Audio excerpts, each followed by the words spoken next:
But welcome everybody. Be sure to hit the like button. Be sure to hit the subscribe button. I remember in middle school when you felt self-conscious if you were the last one to go through puberty.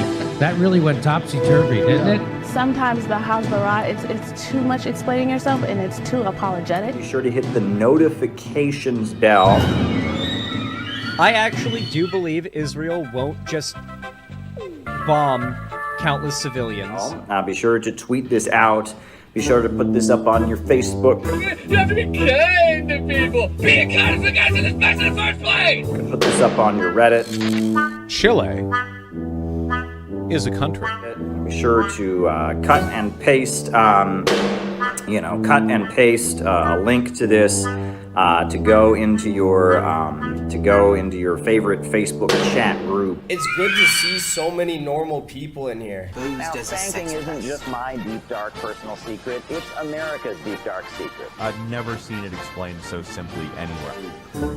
Put this on WhatsApp. Put this on Telegram. Put this on your favorite messenger app. Hello and welcome to the Untitled Anarchist Seagull channel, and I hope everybody had a nice new year, a good start into the year. This year did not include like a warming up period, I will say that. Fucking hell. Hello, Adam. Good evening, people indeed. And just to get started out, a little... I don't know if everybody saw this on Twitter. Okay. So, at one of the various protests that has broken out after ICE murdered a woman in cold blood in fucking Minneapolis, not even a mile away from where Minneapolis PD murdered George Floyd a few years ago.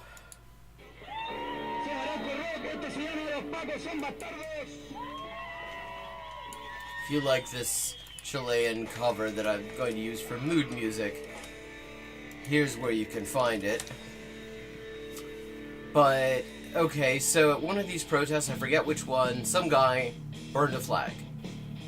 I mean, which is just kind of how flags work. I mean, right now this flag, yeah, it stands for a fucking genocidal empire that's setting the entire world on fire and carrying out a escalating campaign of state terror at home. Like, you're gonna have flags burn occasionally is what I'm saying.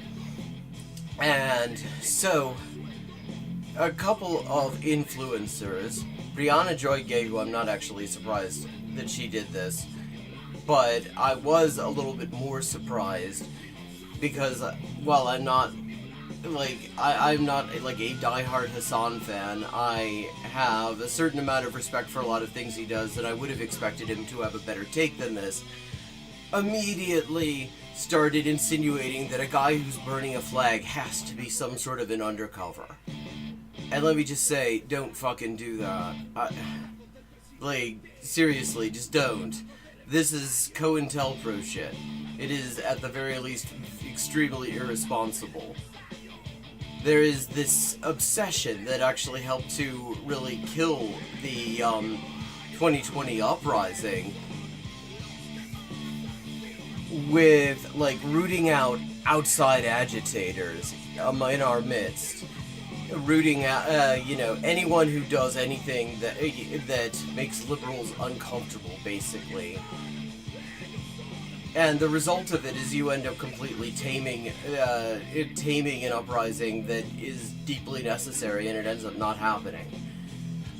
We are so primed to be looking out for fucking outside agitators that we don't realize a lot of the time that actually what we need to be worrying about are outside tranquilizers.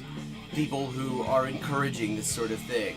Like, if you remember, Rayshon Brooks, back in 2020, was murdered by the cops while he was sleeping in his car outside of Wendy's.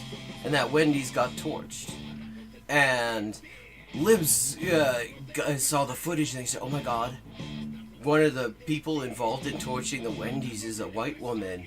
We gotta identify her. And they all became little fucking junior G-men. And within a few days, they had indeed identified her, and she was arrested and charged. I don't know what happened to her after that. But as a result of that, we know that that was Rayshawn Brooks' girlfriend, actually. Like, not some outside agitator. Literally, she was there because it was her boyfriend who got fucking murdered. So, like, don't be like Hassan there. Don't be like Brianna Joy Gray, especially. But don't be like Hassan and go, like, saying everything's an op if it looks like somebody, like, it might make fucking liberal influencers uncomfortable. Because that's the really scary shit. That is what's really dangerous. This, what you're hearing now, is a cover of Killing in the Name of by a group called Arauco. And they put this on in the middle of the 2019-2020 uprising in Chile.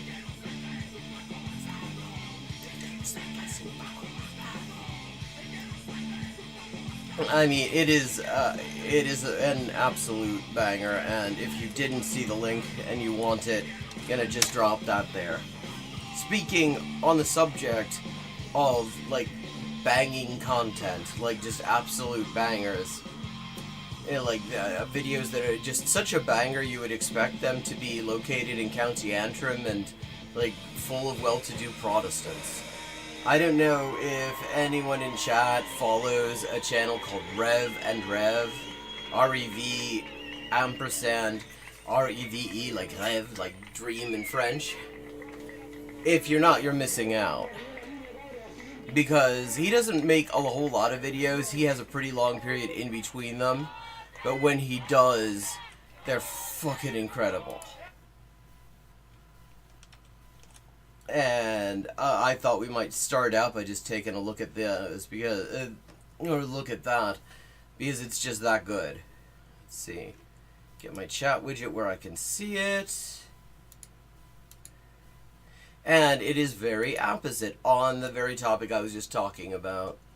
And in terms of just, like, what is to be done and ways to actually move from this sort of place where in this kind of cycle of talking about how it sucks and why it sucks, and talking about how we really ought to do something about how much it sucks, and then somehow it doesn't, you know, then there are some protests and the steam gets let off, and then, you know, nothing really happens to stop it. I'm not saying, you know, but there is something of that cycle. I mean, we've had something more than that a couple of times. Okay, but we're going to look at it. The new video is called Gaza is the Compass, and we're just going to look at a little bit, and I'm going to just show you a little bit about why this is just an absolute fucking banging video. Hang on, once I figure out what window I'm dealing with. I mean, for one thing, the production values are good. I mean, it's like this. Rev and Rev manages to, like, bring a whole lot of theory, bring a whole lot of, like, practical stuff. Manages to, you know, very, like, intellectually very interesting, visually very interesting. He also, you know, with all, you know, he gets very serious about the theory, and he's also kind of, he also has a good sense of humor. I mean, it is, yeah, every time he has released a video, it has been fucking incredible. And this one just came out recently, so let's just have a look. Let's see what... to start filming the script that I've His videos are on the long side. It is worth it. worked on for well over a year now, and it feels like fire. I have to say, it feels so good to hear somebody saying that it's taken this long for them to finish a video. Because I've got this video on Dick Cheney's death and the culture of impunity. I was hoping to release when Dick Cheney being dead was still topical, and I've got a lot of it done, but I'm still, like, not done with it. Same with my 2025 highlights. And incidentally, if you would like to help me by telling me, say in the Discord, finding me some of your favorite 2025 moments on the stream, I would love to hear about them, and that would also, that is a shameless ploy to reduce my workload of looking through hundreds and hundreds of hours of me talking. Bonsoir. Feels like molten lava on the page, and I just hope that I really manage to make it explode. I just hope that it promotes in some little way the real revolutionary organizing that we need in order. I mean, and he gets, I mean, there is so much going on in here. We're not going to look at the whole thing. It's over 2 hours long. We're going to look at bits. But, and I'm going to skip ahead of this introduction, actually, so we can get into some more of that.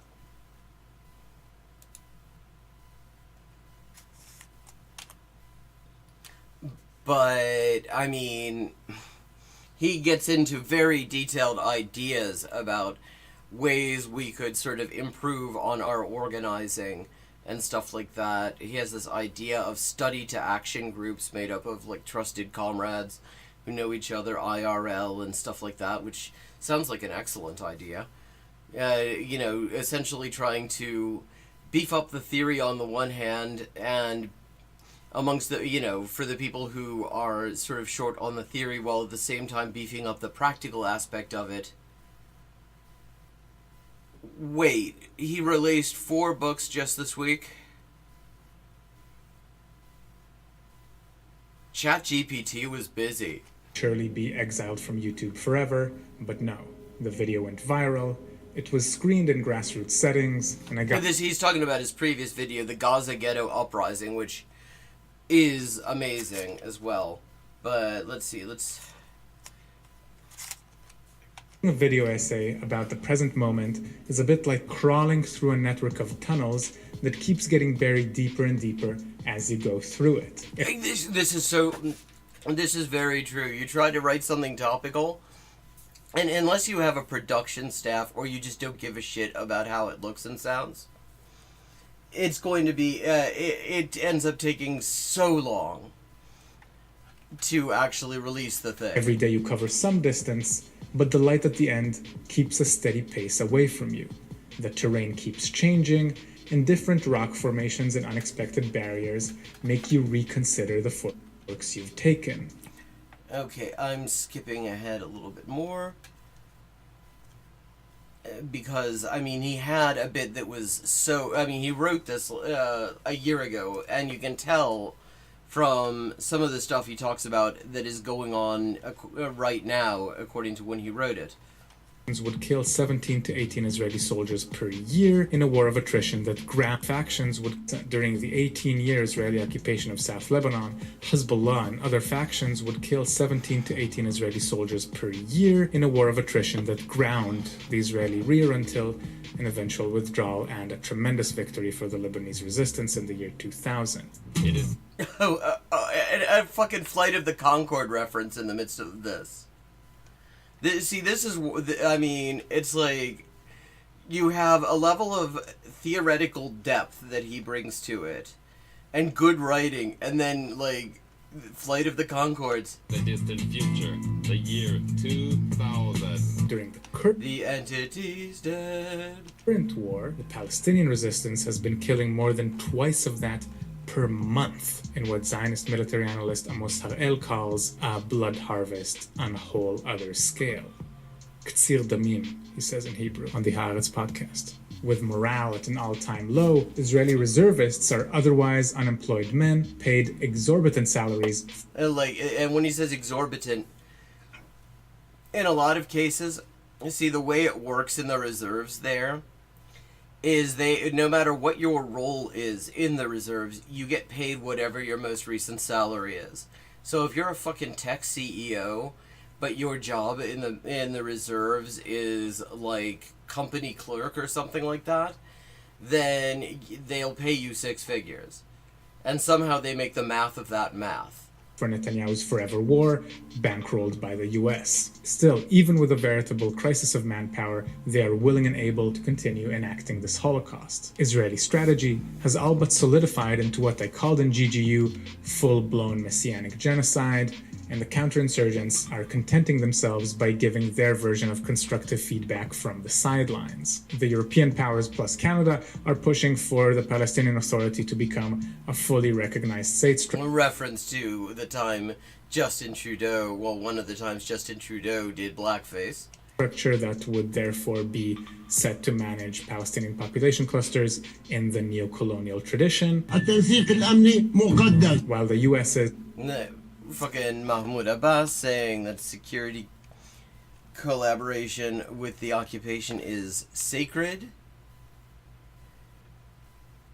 Oh, here we go. This is some of the good stuff. This is some of what I was actually wanting to show you. Because he looks at some of the literature of sort of counterinsurgency, psychological operations stuff. And this is the author of one of the papers. Games in Gaza. And this piece okay, I'm gonna drop this link in chat. I've been meaning to rules of offensive influence.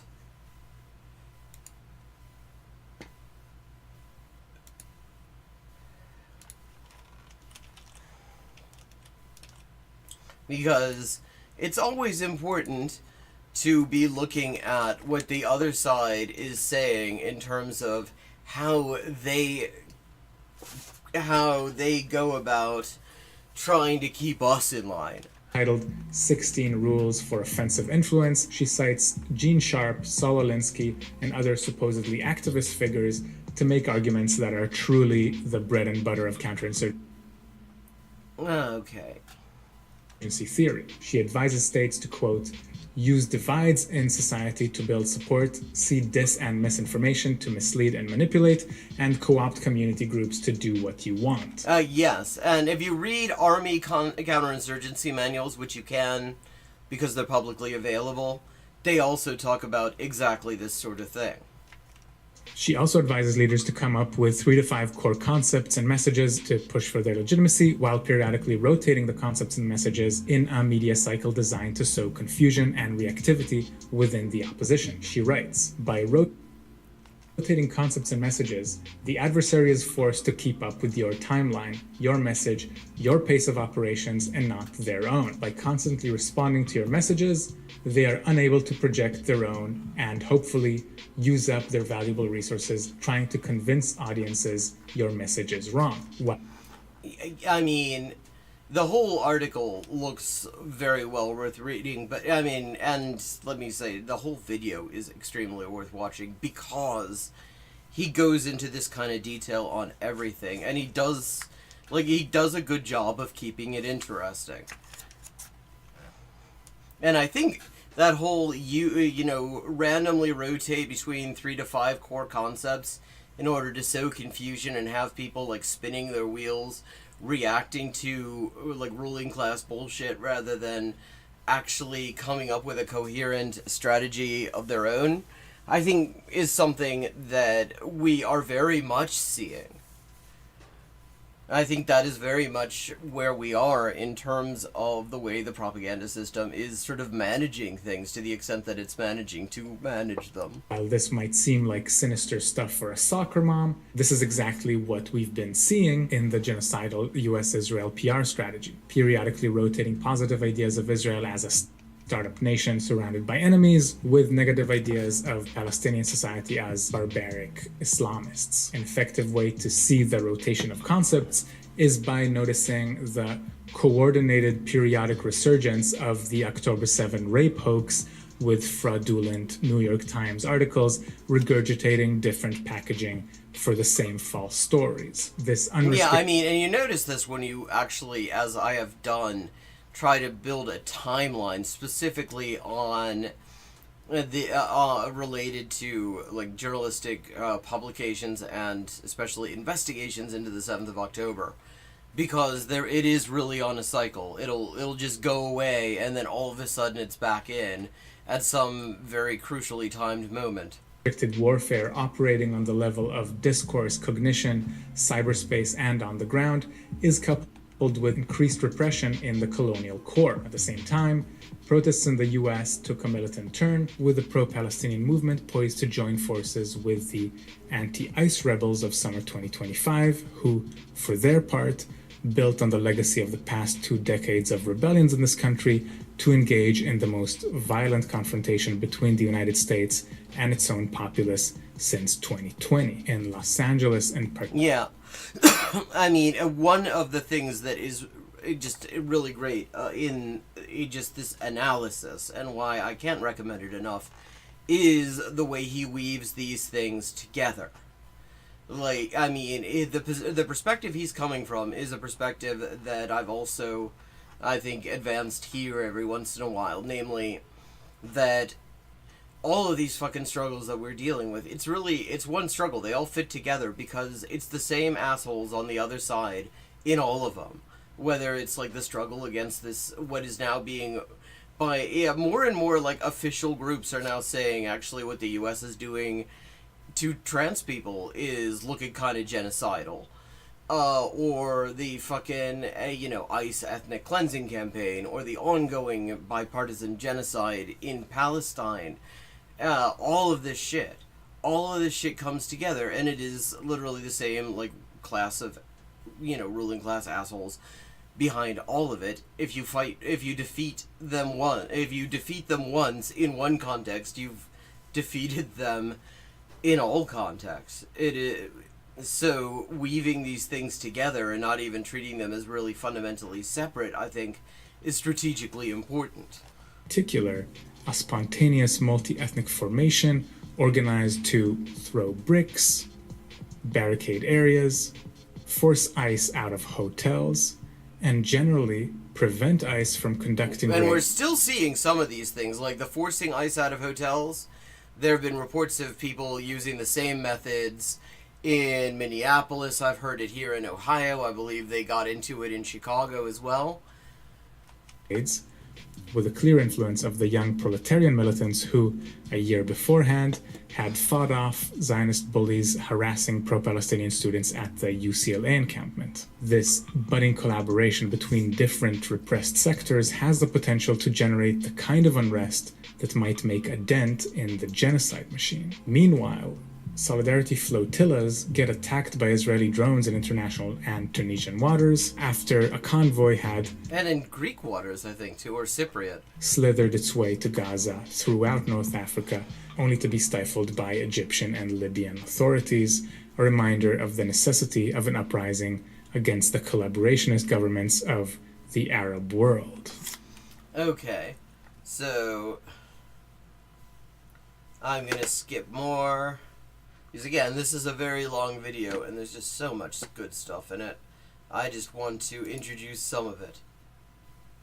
He had one of them, he does this as a series of theses. I think it's a total of 10 theses, and they're all really quite interesting and engaging. I thought his thoughts on the subject of vanguards in particular, the way he conceptualizes them, I think was Revolutionary actually really quite path interesting. is only observable in hindsight. The task of revolutionaries is to engage in bold experimentation. Okay, God, I was talking over a bit that is one of the best things that I think he says.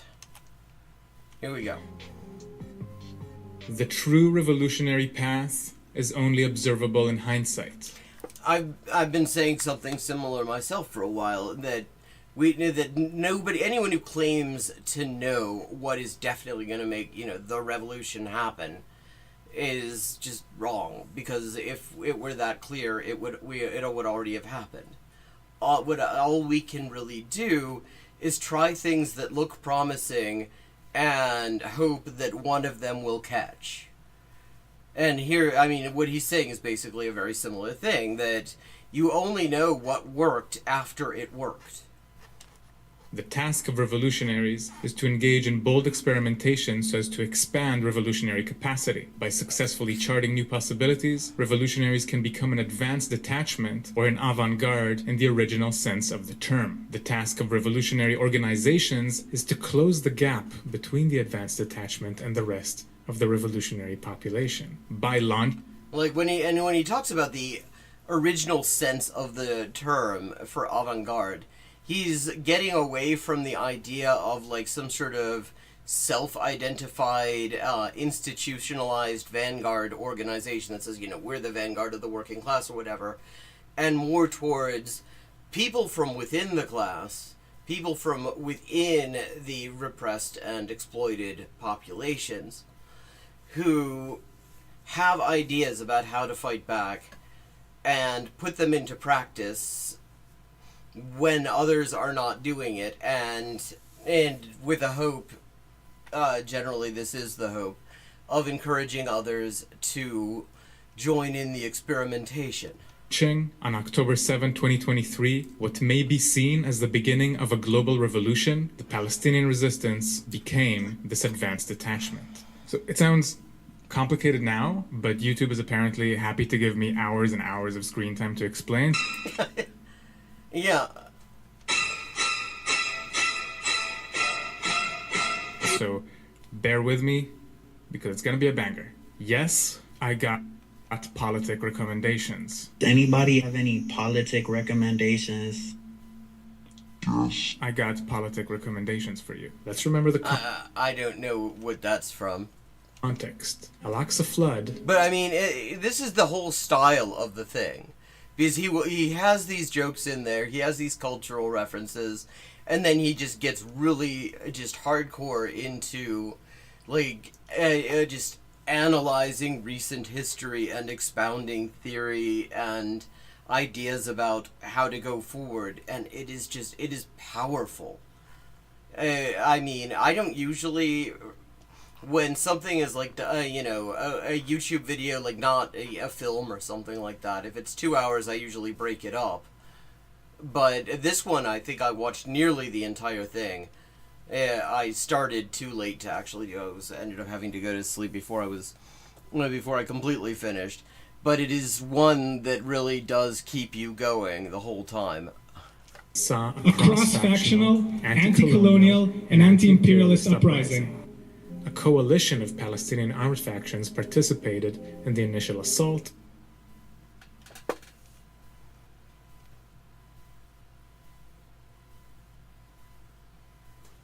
Oh, I didn't even see this because I was looking at another one. Okay. This is a graphic from Human Rights Watch. An NGO complicit in spreading October 7th atrocity propaganda, and they apparently didn't go on Telegram to find statements and footage from several other armed Palestinian factions that participated. Enacting the most sophisticated guerrilla attack of this century. Thousands of Gaza residents followed once the fences were breached. Lebanon, Yemen, the resistance in the West Bank and East Jerusalem, and millions across the world joined in. The image I want to instill here is that of the spear, the front line, the front, the avant-garde. Think of Umkhonto weSizwe, the Spear of the Nation, which was the paramilitary wing of the African National Congress, the ANC, founded by Nelson Mandela.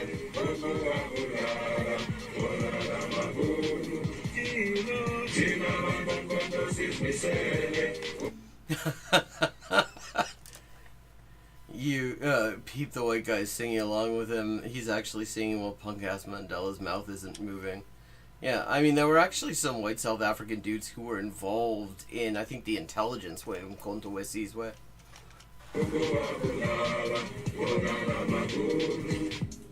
I also want to harken back to the first and second theses of Idris's How It Might Should Be Done. The first one goes, a militant nationwide uprising did in fact occur.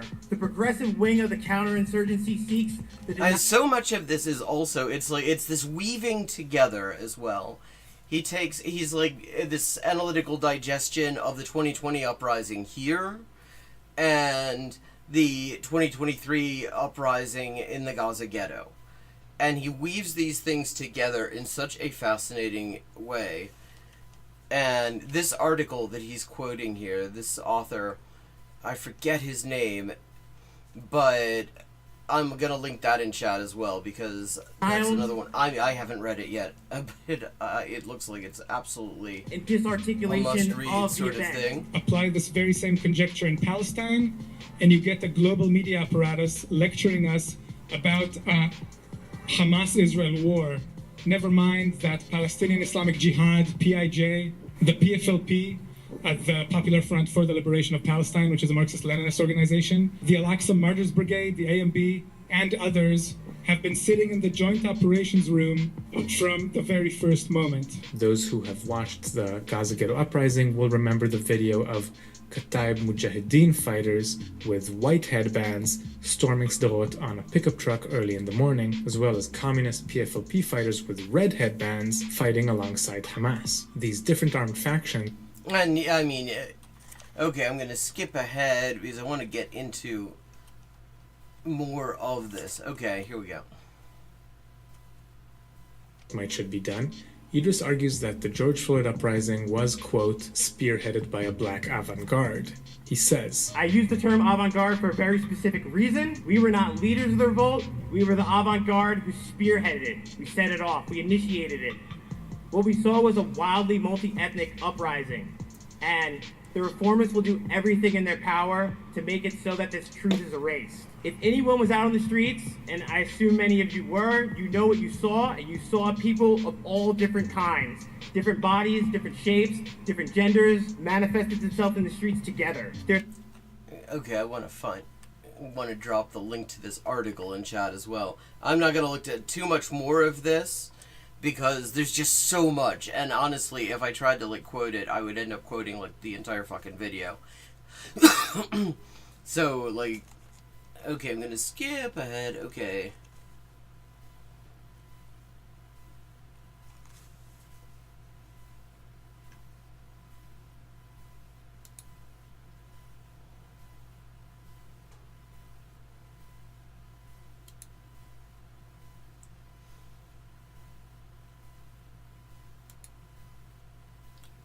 which we can dub the... okay, and okay, I'm gonna watch this bit. I think will be the last bit of this that we watch tonight, because it's just fitting, since we've seen this whole thing around trying to, like, Fed jacket a guy for, like, literally wearing a mask and burning a flag.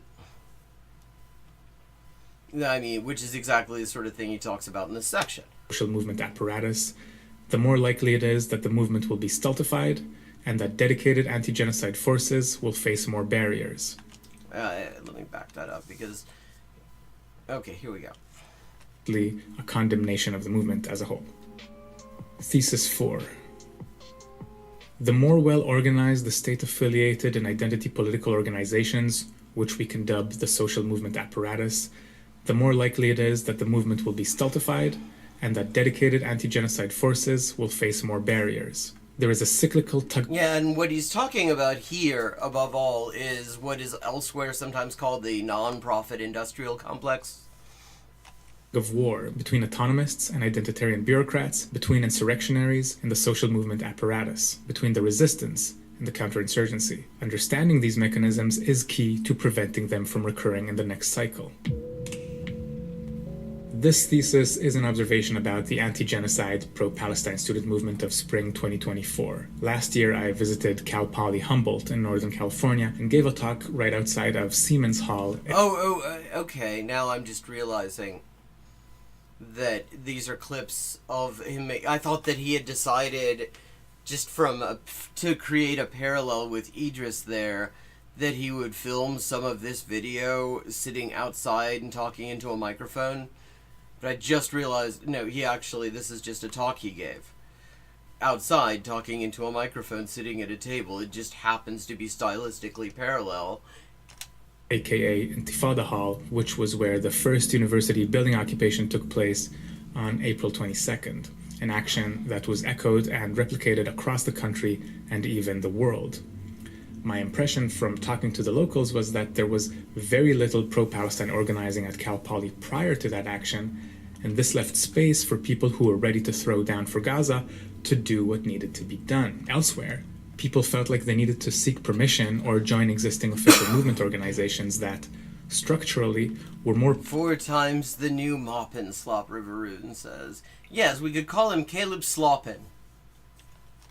public and therefore faced greater risks from escalating. Now, I don't doubt the intentions of student organizers who found themselves stultifying the generalized unrest that would have been necessary in order to stop the genocide. I'm sure they're committed activists doing their best, but this demonstrates how counterinsurgency works on a politico-psychological level as an integrated political and social technology producing consent, fear, and defeatism. Idris Robinson cites a group called Flesh Machine who understand counterinsurgency as a... Okay, that's his name. Idris Robinson.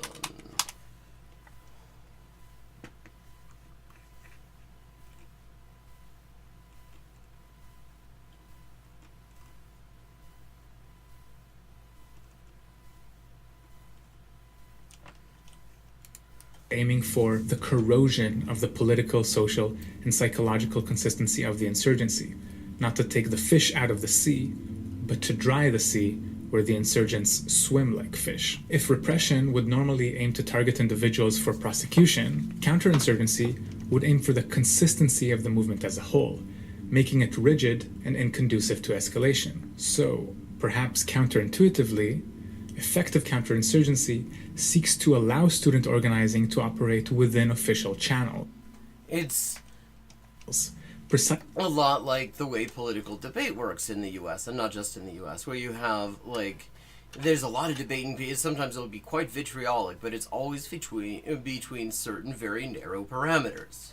Precisely in order to contain it, leveraging bureaucracy, funding, and institutional bylaws to increase the friction, to use a term from Clausewitz, such that insurgents won't be able to operate within student spaces. To put it simply, counterinsurgency would facilitate student organizations as professional clubs, where being an organizer is mainly something you'd put on your CV. Maybe you'd set up film screenings and some cultural events, perhaps even invite a controversial guest speaker, but that's where it ends.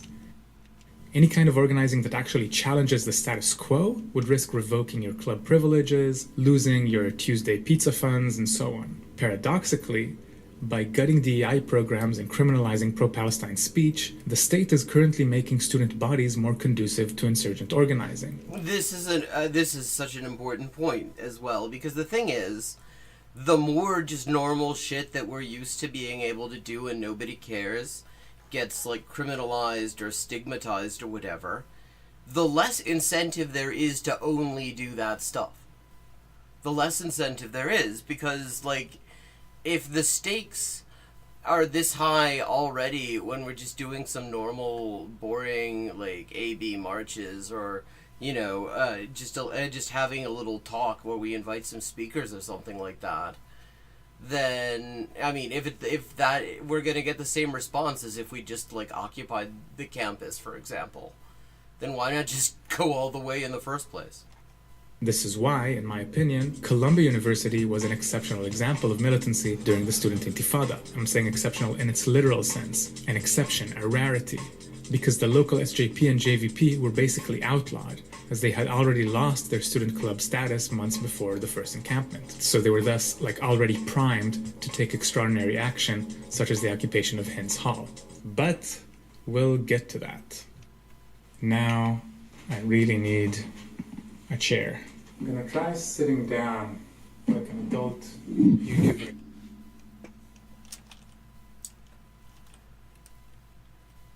Okay, so, I mean, he has all of these theses, and they're all very well, they're well argued, they're well summarized, it's all very well worth watching, and if you weren't there to get the link to the video, I'm gonna drop it in chat once again. I can't recommend enough that you check it out, because it is really that good. But that's enough looking at good shit by based interesting people. We're going to look at some whack shit by jabronis. And really, what better way to start on that but with Assman Goldfish, the guy who is inexplicably the biggest fucking Twitch streamer on the whole platform, a guy who manages to combine, like, the aesthetic of Rasputin and the intellect of Beavis. Well, guys, it's another week. But this is, okay, this is a video called This is Important and Needs Your Attention. I'm sure it is. And I don't want to know what's under that fucking blanket. Craft. We just started, maybe, now it's a little bit more than a week, to be fair. It's 8 or 9 days, realistically, whenever we get this all edited and uploaded. But we're doing our best, okay? We're doing our best. How was it, the first day back? It did really fucking well. And I mean, look, that was just a casual... Yeah, it's crazy. This episode's gonna do oil reserves and weak military forces. Who is this guy, anyway? I've never seen him with other people on this stream. I actually thought that he was a successful, highly effective repellent of other people. Because, listen to him, look at him. Yeah. We're going to rank all of the countries in the world that have oil reserves and weak military forces, and we're going to figure out where we're dropping next week. They're all going to be... Wow. Wait, what did you... Listen to that. Did you catch that, chat? In the world that have oil reserves and weak military forces, and we're going to figure out where we're dropping next week. They're all going to be an S tier, by the way. So this is just... This is not a critique he's offering here of U.S. imperialism and the U.S. just openly not even pretending to have benign pretexts to just invade people and steal their shit. Yeah, it's just funny. It's a funny joke. We're gonna just invade people and steal their shit because Asmongold is a white supremacist. There's a lot, bro. Of course he's into imperialism. But yeah, no, the episode was crazy to just come back. For me, it kind of felt like, I mean, you've been doing this nonstop. I've been doing it nonstop. Yes. I wish you would stop, though. I mean, longest I can think of without you going on a random break because you can't beat Dark Souls. Yeah. Usually you rage quit and disappear. You've been consistent though for why are these guys in fucking bathrobes though? 3 years. It's been 4 or 5 years. Yeah, basically. I mean, if you include alt stream stuff, I've been consistent more than I wasn't consistent. It was only really... Go back to not being consistent, please. 2 years. Where I was really off and on. Okay, I'm skipping. I feel like this is introductory material. It's an hour and 43-minute video. So let's see what happens if we go into a random spot a little bit later on.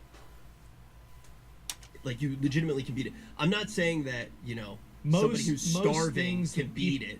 Well, I mean, if they can find food, they can. Exactly. Right? That's what people do. But they're not going to learn how to stop starving. They're not going to turn into a breatharian or whatever, As far as I know, no. Yeah.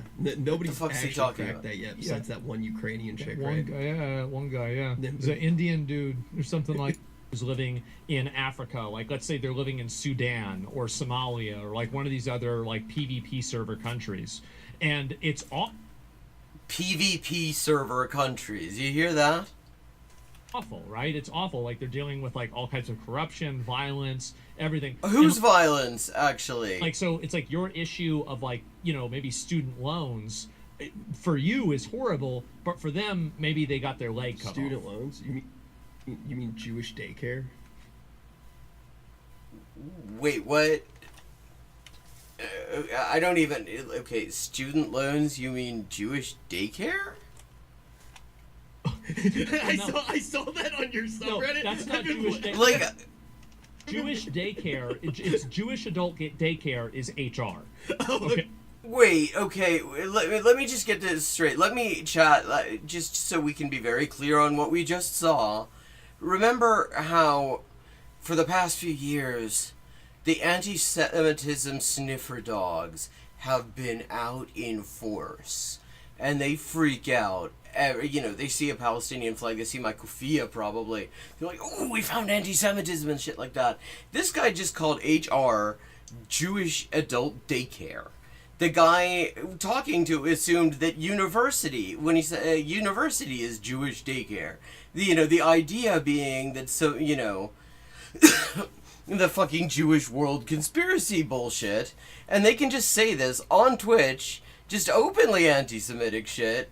But since they're also, I mean, well, I don't know about this guy because I've never seen him before, but Aspen Goldfish is pretty openly pro-genocidal, anti-Palestinian. Nobody gives a shit about just how openly fucking anti-Semitic these guys are. Okay. Yeah, no. I saw that. I was just like, holy shit. I was like, Student loans are Jewish slavery. Okay. Wait, Jesus Christ! Like, there are people who have gotten videos taken down just for showing the resistance taking out a Merkava tank or something like that. And these guys, biggest fucking stream on Twitch, and these guys are just not even doing, this isn't a veiled anti-Semitism. This isn't like a cutesy little dog whistle like, ooh, the JQ or something like that. They're just coming out and saying the thing. And you won't hear the ADL say shit about this. I'm gonna, well, I said that. Now let me just see. ADL Aspen Gold.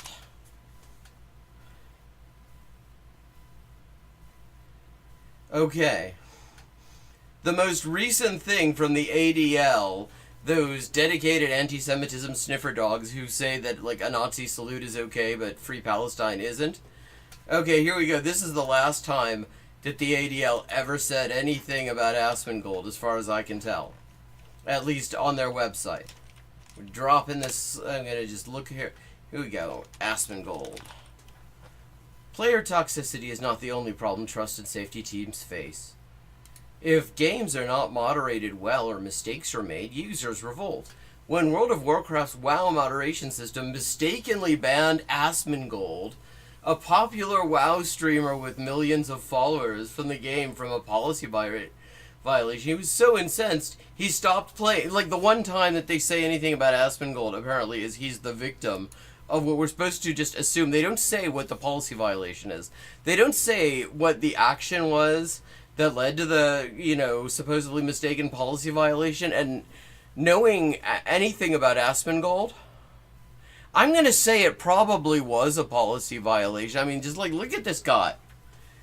I mean, he isn't doing the thing like that fucking Jeremy Hamlin does, where he mispronounces slurs and stuff like that, so that, you know, the algorithm doesn't demonetize him or something like that. He's just saying the thing. ADL hasn't said shit about him. I mean, a few months ago he was talking about how actually the only reason that the Nazis burned all of the research on trans people of the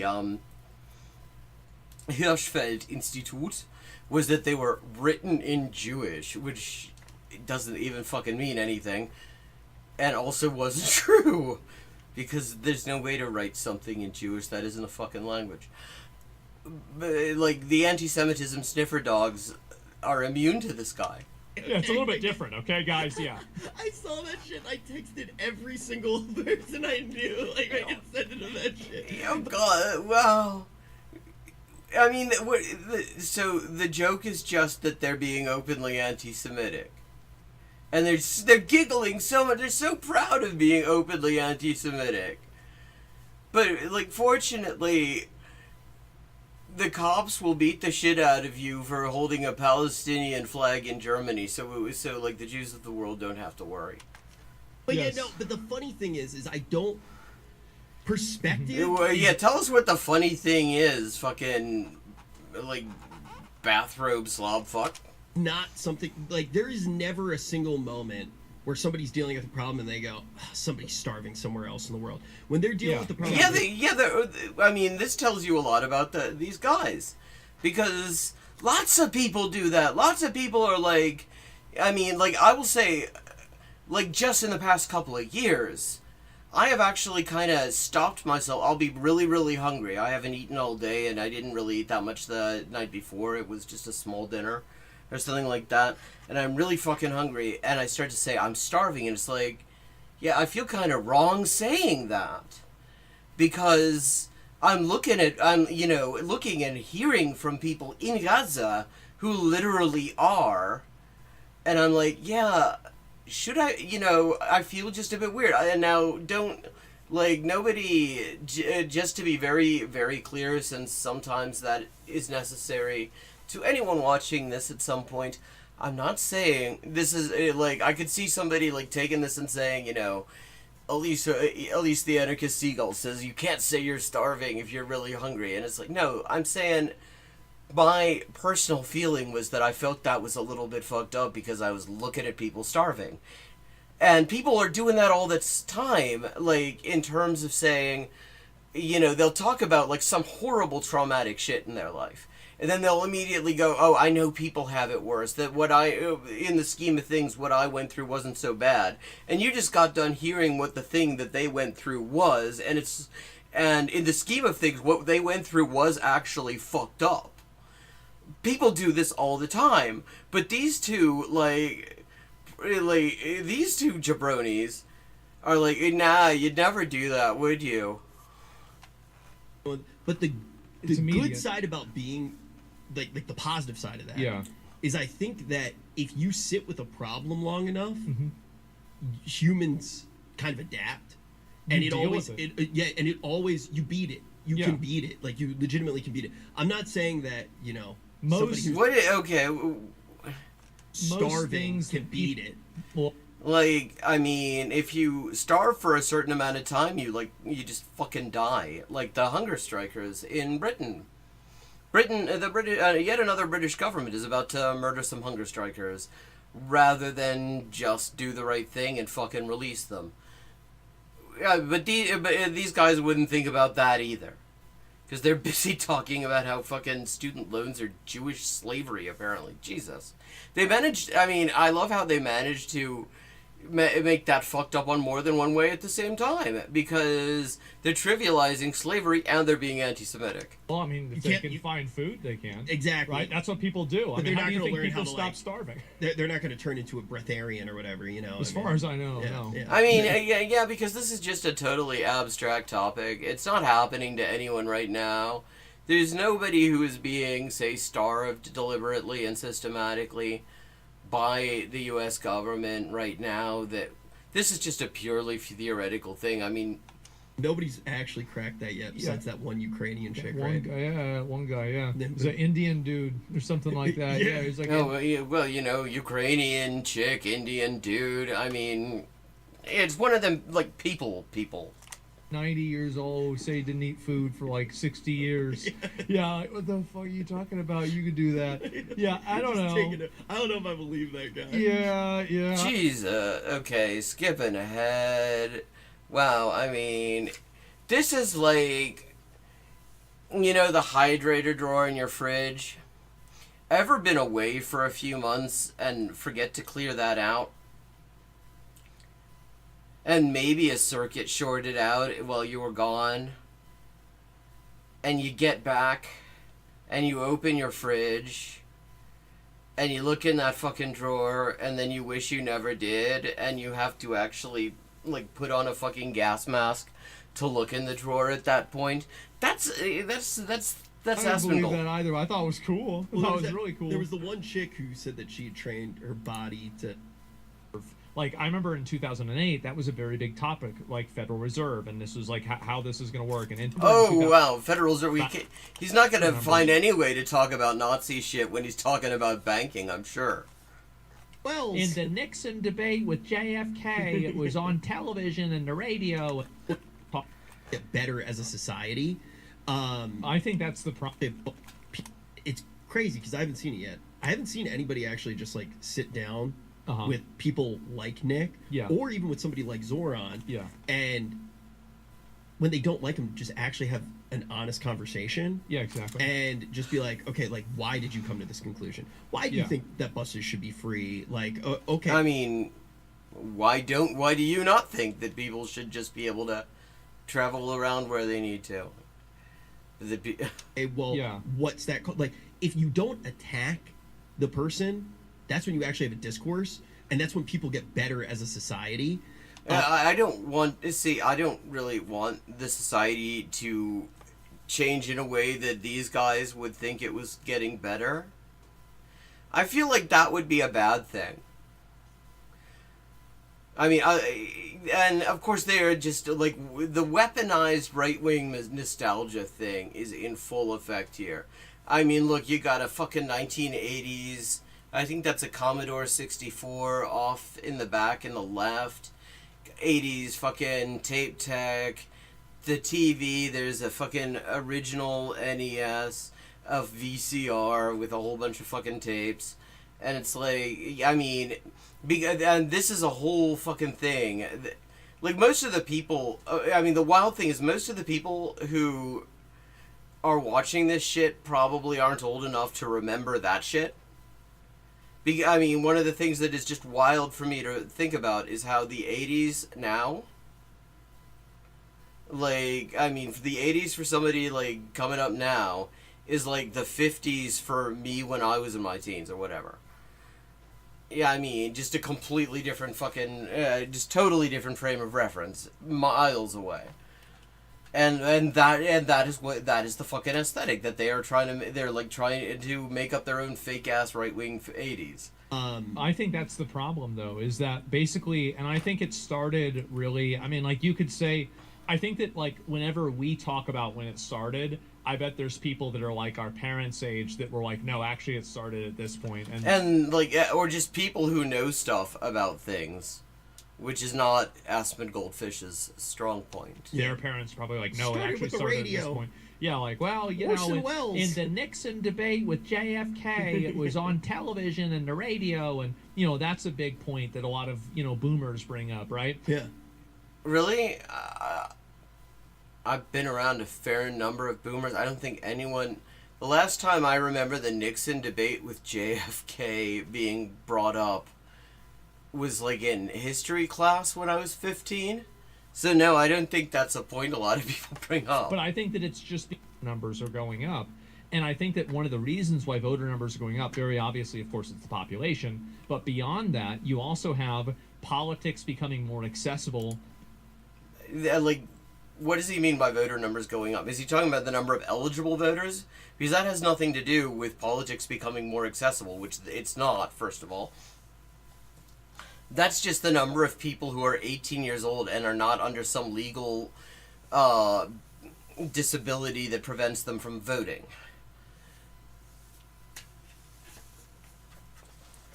I mean, in terms of the numbers of people who actually participate in elections, they're not going up. They are actually fluctuating fairly steadily. Because conversations are based inside of, like, personal truths, right? Rather than policy decisions. Like, you well, I mean, if anything, like, this is precisely why there has not been some sort of explosion in, like, voter participation, because people are now having the conversations, and the more they have the more people talk with each other, the more we realize that we have absolutely nothing in common with the people who claim to be representing us in the political sphere. You hear people talking about, you know, for example, interest rates, or you don't hear them talking about, you know, the Federal Reserve. Like, I remember in 2008, that was a very big topic, like Federal Reserve, and this was like how this is going to work, and interest rates and everything, because it was like right off of the heels of like the massive fucking financial crisis. Oh yeah. Oh God. What is he gonna do? What is he going to do now, Chad? I mean... So, this was a big topic, but it was also a topic that was inaccessible to the general public. And I mean, see, I think I see what his, like, his appeal is here. Because he manages to sound like he knows things. He's actually pretty good at that. He has... that, like, confident white guy thing where they, like, you can talk as if you actually know stuff even though you don't. You just because you have that authoritative sounding voice and everything. And I think people are taken in by that, and probably a lot of them are also taken in by the fact that he's just openly a fucking Nazi. I think that if you let everybody vote, then you run on issues like, you know, for example, a trans issue.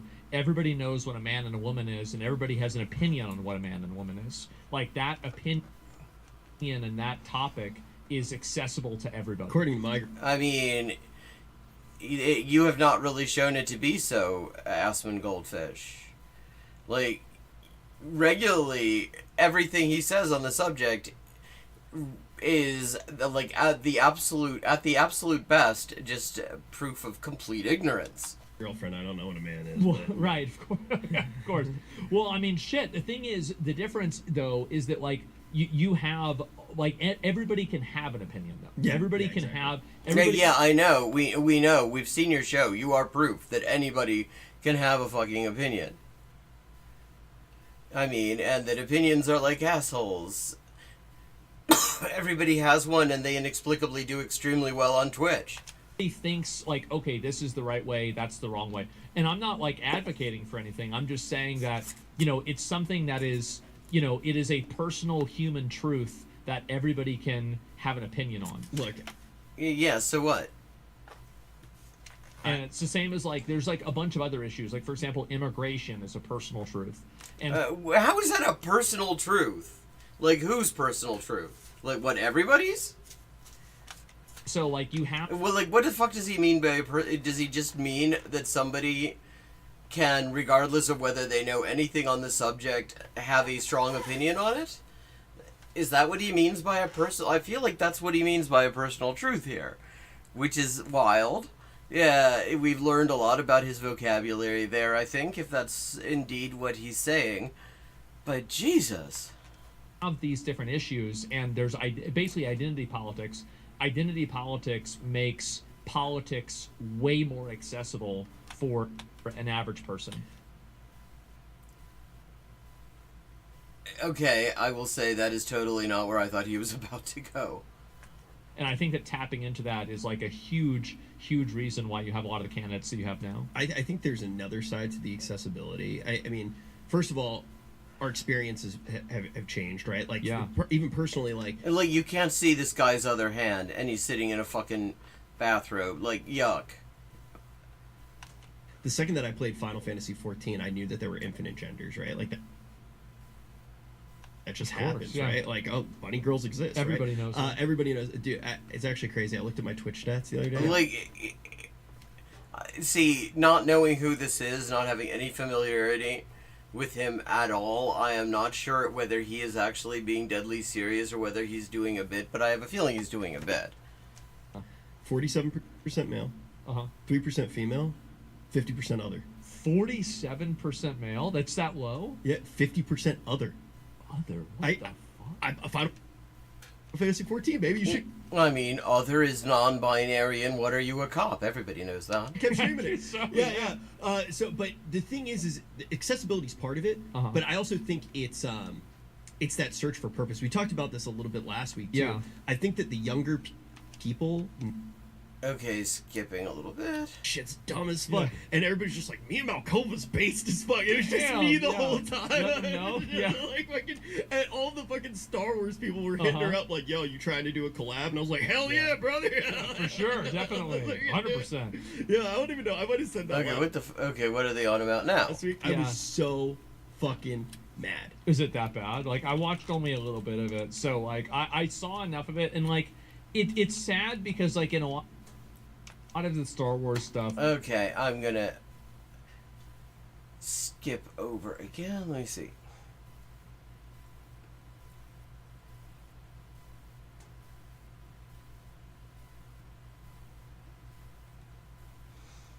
This is actually something from before the hiatus. What you're watching now, attacking people. But, I mean... attacking millions of Americans because they're Muslims?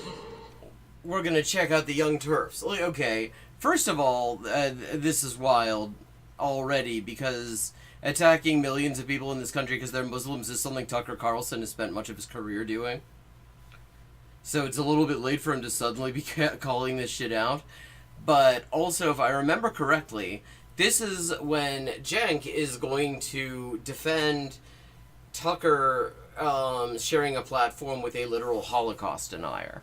Just so we can see how that Polymarkets collab is going. It's disgusting!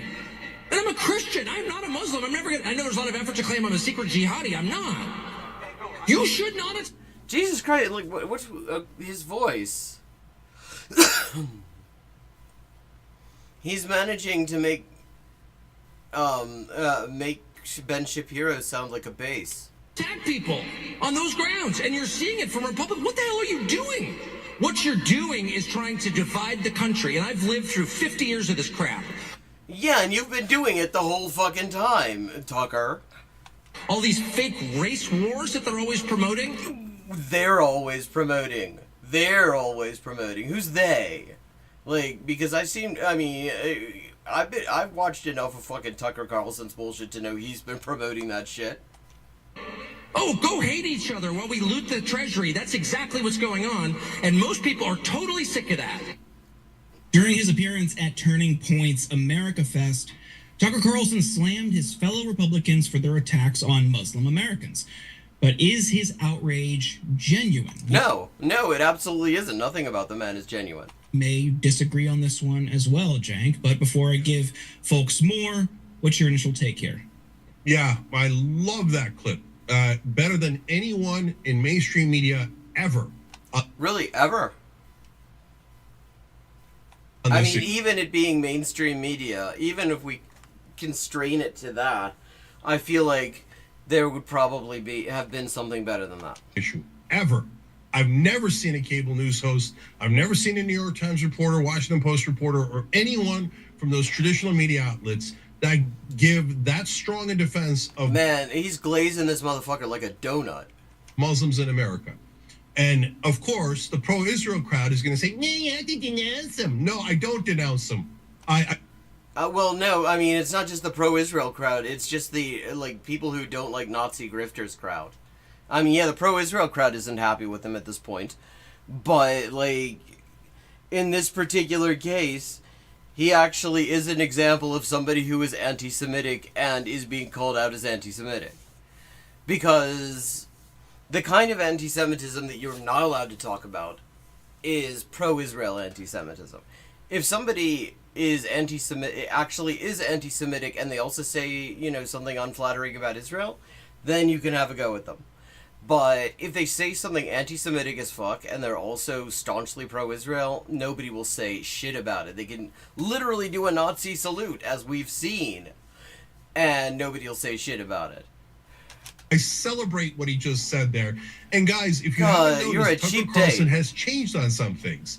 He keeps emphasizing that we're all individuals and no one should ever be judged based on a group.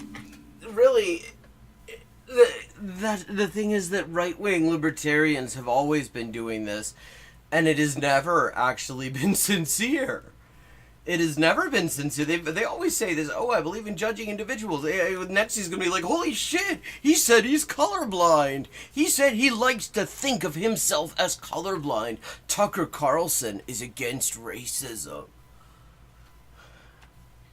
If you say, okay, I conveniently believe him when he says something I don't like, but when he says things that are at the core of what we all believe on the left, what all Americans believe, boo, I don't believe him. No. Well, I mean, what are you doing there? You're conveniently believing him when he says stuff that you like, motherfucker. Oh, no.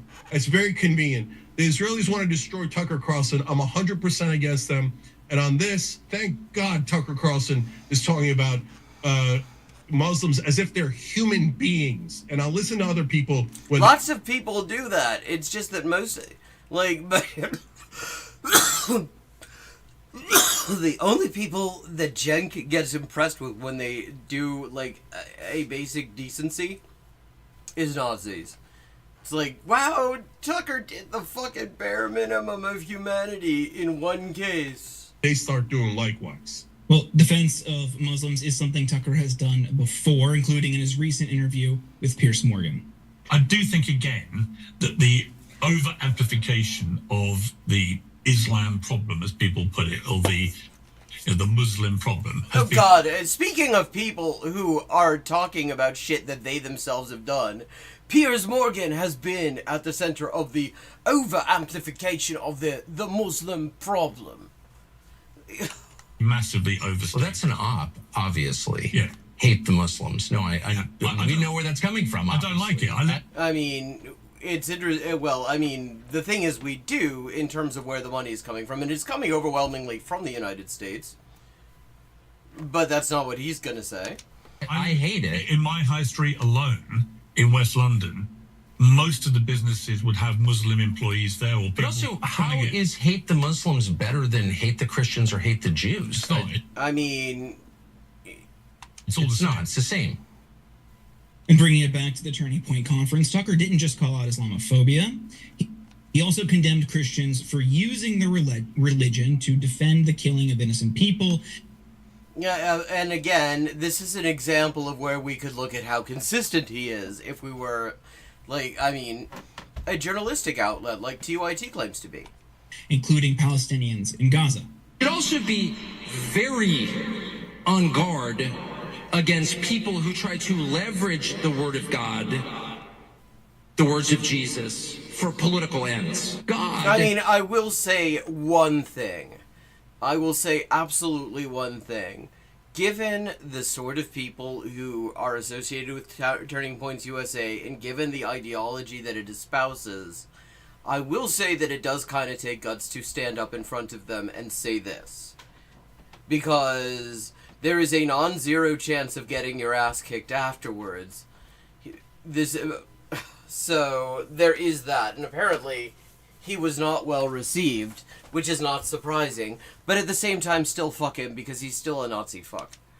Is not on any country's side, and if someone is telling you otherwise, that is just not true. And I would also call your attention to the very obvious prohibitions in the New Testament against killing the innocent. Yeah, like, I mean, I will say, I mean, it did take guts to say that. That is, like, the one thing I will say in his favor ever. That, because, I mean, this will have pissed off nearly everybody in the room. But this isn't what I'm even talking about here. Convince you otherwise. Oh, it's fine. They deserved it. Really, did their children deserve it? If a man commits a crime, do we kill his kids? I don't care if it's in Minneapolis or Gaza City. No, we don't. Well, I mean, we do. I mean, we absolutely fucking do. He's been outspoken in his opposition to the genocide in Gaza and America's support of it. But I mean, the wild thing is, again, and the telling thing is there are plenty of people who have been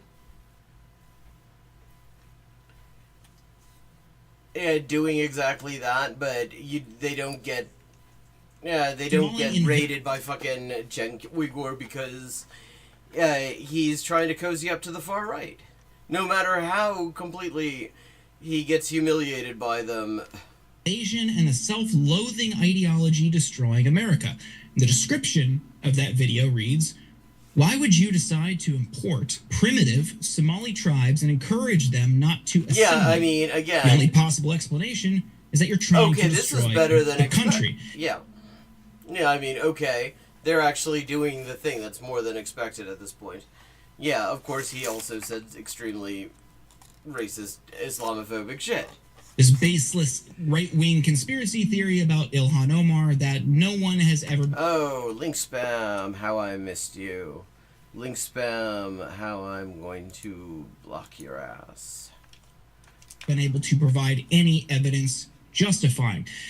Tucker didn't specifically talk about Islam in that video about Somalis, but that's a country with a 99% Muslim population. So the subtext is there. In his episode, he once said in a radio interview that people from Iraq are semi-literate primitive monkeys.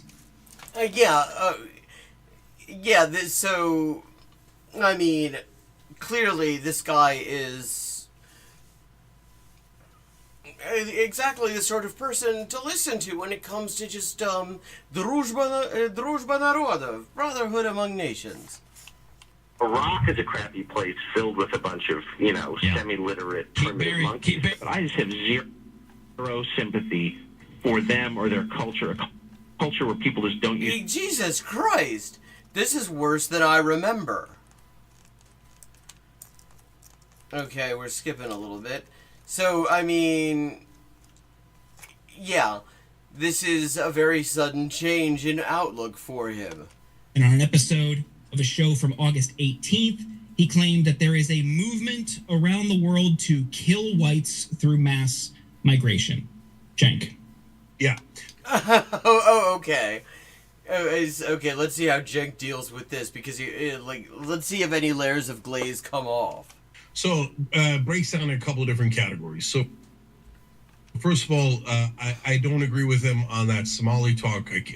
Wow, that's a tough stand he's taken on.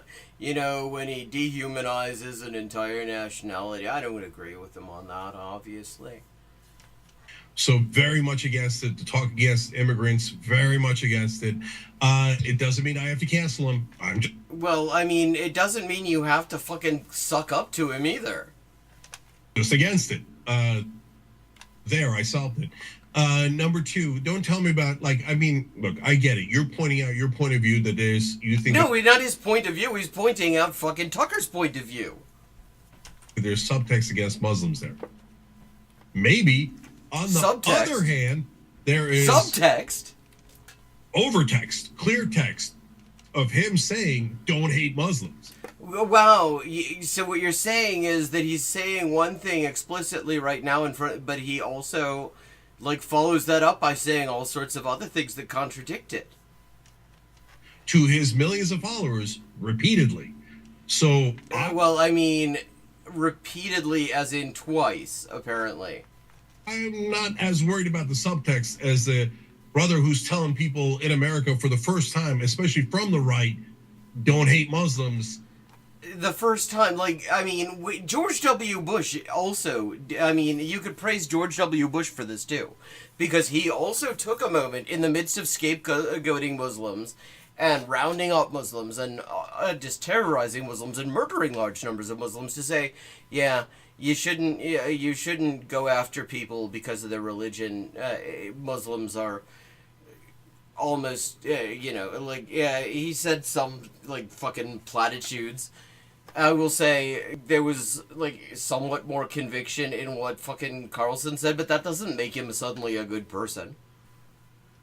That doesn't change the fact that he's fash.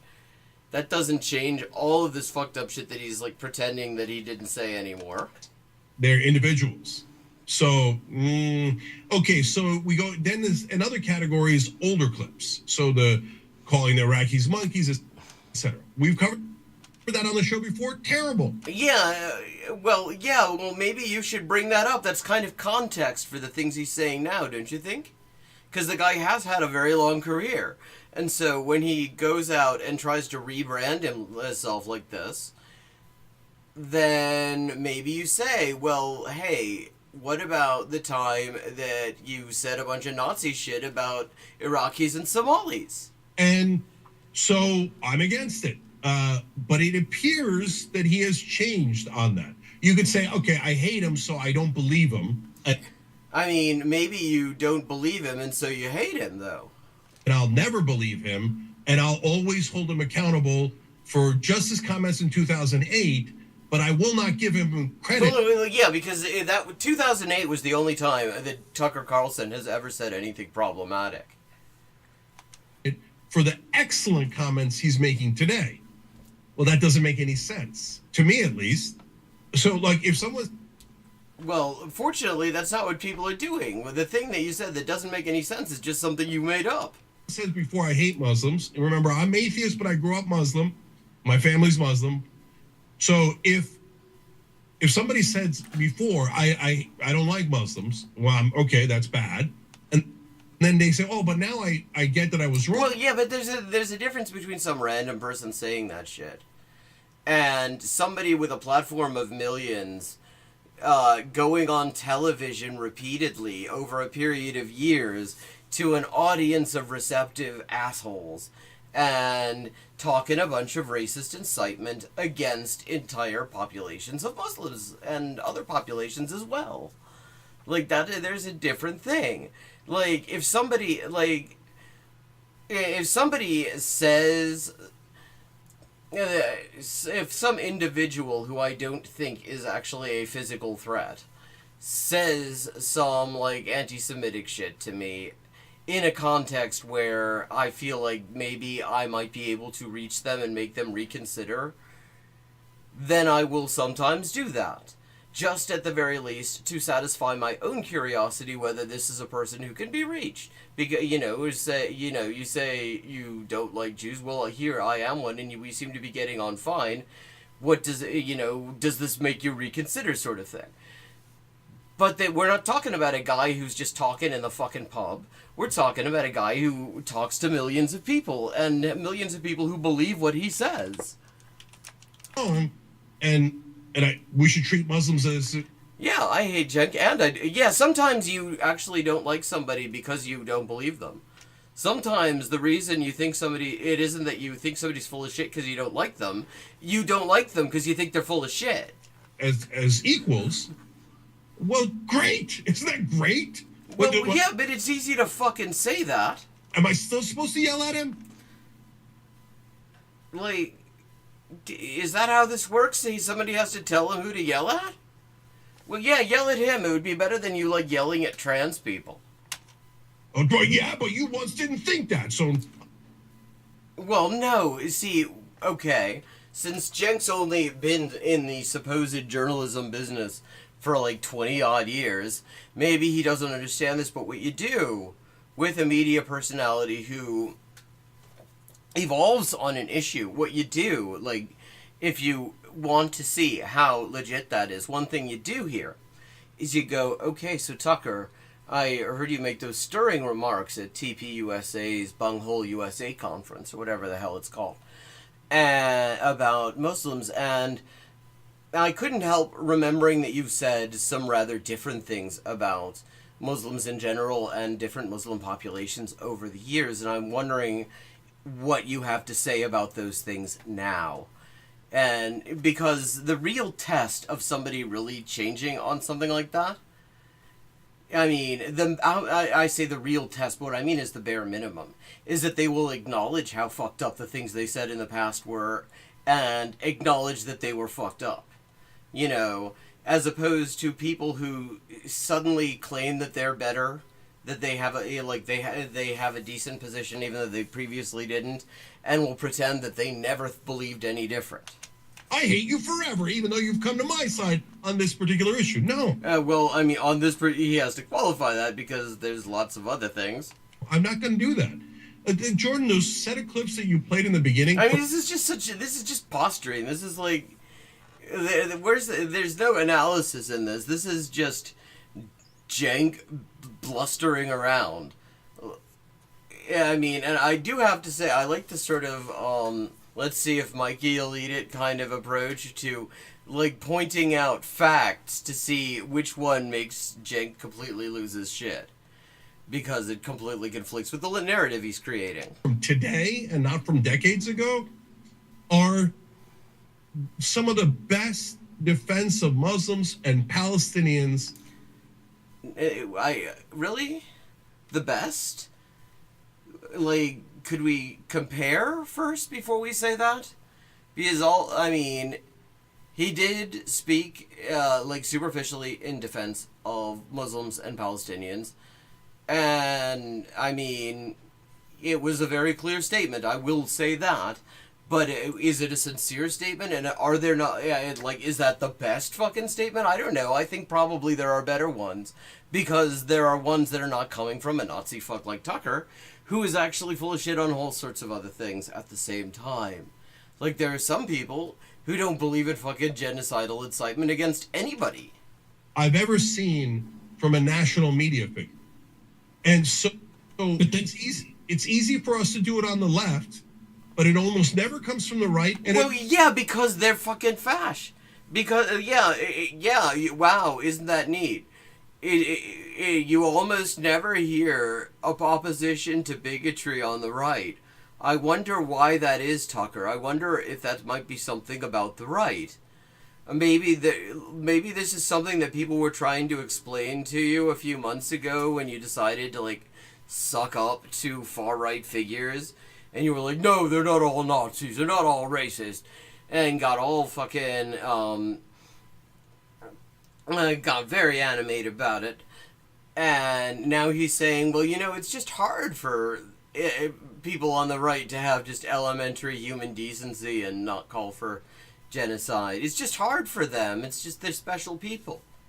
It almost never comes from the middle. The mainstream who have been virulently anti-Muslim. And a couple more things here that I just want to point out. Okay, and I just noticed the time. It is time to wrap up for tonight.